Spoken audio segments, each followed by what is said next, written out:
सारे विषय को लेकर के मुझे सिर्फ यही कहना है। एक तो मैं आदरणीय प्रधानमंत्री जी का, केंद्र सरकार का आभार व्यक्त करता हूँ,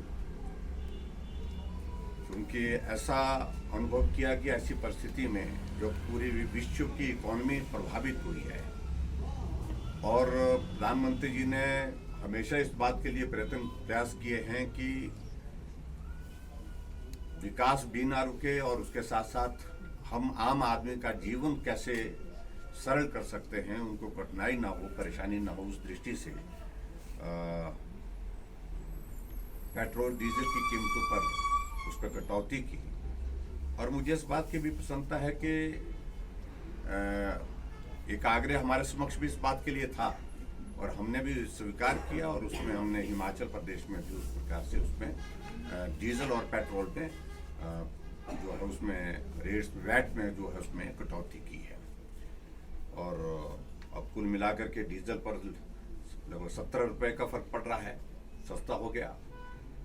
और इसके अतिरिक्त पेट्रोल पर भी इसी प्रकार से उसी अनुपात में जो है वो उसका 7 रुपये हमने डीजल पर और पेट्रोल पर दोनों पर जो है स्टेट की ओर से वैट कम करने का जो है वो निर्णय लिया है।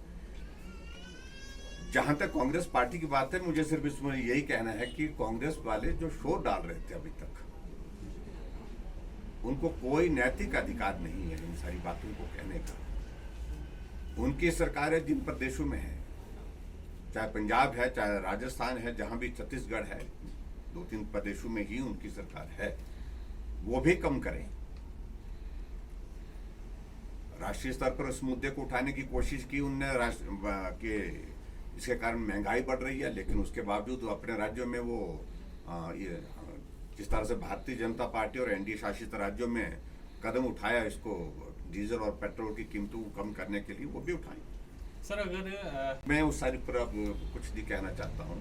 मैं सिर्फ यही कहना चाहता हूँ, चुनाव हो लिए हैं, परिणाम निकल गया है, और परिणाम निकलने के बाद हम उसकी समीक्षा करेंगे, उसके बाद आगे बढ़ करके काम करेंगे। प्रधानमंत्री इस तरह का कार्यक्रम है, कब आते हैं क्या? वो एक पीठासीन अध्यक्षों की एक बैठक का एक कार्यक्रम विधानसभा के अंदर होने वाला है 100 साल पूरे होने पर। उस दृष्टि से कार्यक्रम के लिए आग्रह हमारे लोकसभा स्पीकर की ओर से गया था उनके समक्ष, लेकिन अभी मुझे उनका ही फोन आया है, वो संदेश आया है कि अब वो वर्चुअली कनेक्ट होंगे फिलहाल। तो बाद में कार्यक्रम के लिए प्रधानमंत्री जी से आग्रह हम सरकार की ओर से जो हमारे बाकी कार्यक्रम है उनको बाद में करेंगे। सर आप बहुत सारा अभी तक हमारे पास वक्त है करेक्टिव मेजर्स लेना। सरकार के स्तर पर हम उन सारी चीज़ों का आकलन कर रहे हैं, कहाँ कमी रही, जो हमने डेवलपमेंट के काम किए हैं, जो हमने सारी योजनाएं चलाई हैं, उसके साथ उनको ज़मीनी स्तर पर जो धरातल पर उसको किस तरह से प्रभावी ढंग से हम लागू कर सकें, ये अधिकारियों के साथ बातचीत हुई है। और जो छोटे छोटे इश्यूज थे उन डिपार्टमेंट को हमने आगाह किया कि उनको सुधार करें, ये दोबारा ये सारी चीज़ें नहीं आनी चाहिए। और उसके साथ में बाकी जहां संगठन के स्तर पर बहुत जल्दी, कल हमारी राष्ट्रीय कार्य समिति की बैठक है, उसमें वर्चुअली हम शिमला से कनेक्ट होंगे, पार्टी अध्यक्ष में और संगठन मंत्री और पार्टी का और नेता भी उसमें हो सकता है संभव शामिल हों। उसके पश्चात हम समय लेकर के प्रदेश और केंद्र के नेताओं के साथ भी चर्चा करेंगे, समीक्षा करेंगे, कहाँ कभी सरकार के स्तर पर, संगठन के स्तर पर रही है और उसमें क्या दुरुस्त किया जा सकता है, बेहतर किया जा सकता है, वो करेंगे। ये दौर चले रहते हैं, और इस तरह से ऐसी कोई भी पार्टी नहीं है जो सत्ता में सभी चुनाव जीते हैं। सत्ता में चुनाव जीतते भी हैं, हारते भी हैं।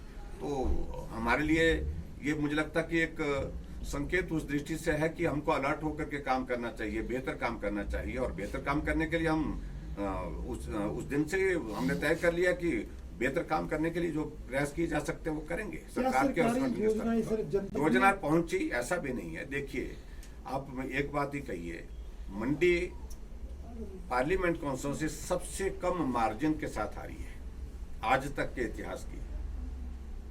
7,500 का मार्जिन वहां जीतने का रहा, लेकिन फिर भी लोकतांत्रिक व्यवस्था में जीत तो जीत है, उसमें मुझे कुछ नहीं कहना है। मैं सिर्फ एक ही चीज कह रहा हूं, आकलन करना चाहिए। हमारे आकलन में कहाँ गलती हुई, कहाँ हमारी कैंपेन में, और कैंपेन में हम बहुत आगे थे, लेकिन कुछ इश्यूज को लेकर के ये सारी चीजें इस प्रकार से हुई है और संगठन के स्तर पर सारी बातें चर्चा करके जहां सुधार करने की जो बातें निकलेंगी उसमें से उस पर तो अमल करेंगे। सर दिल्ली जाने का है आपका? आप मुझे क्यों भेज रहे हैं दिल्ली? दिल्ली जाने का कार्यक्रम आपको बता करके जाएंगे।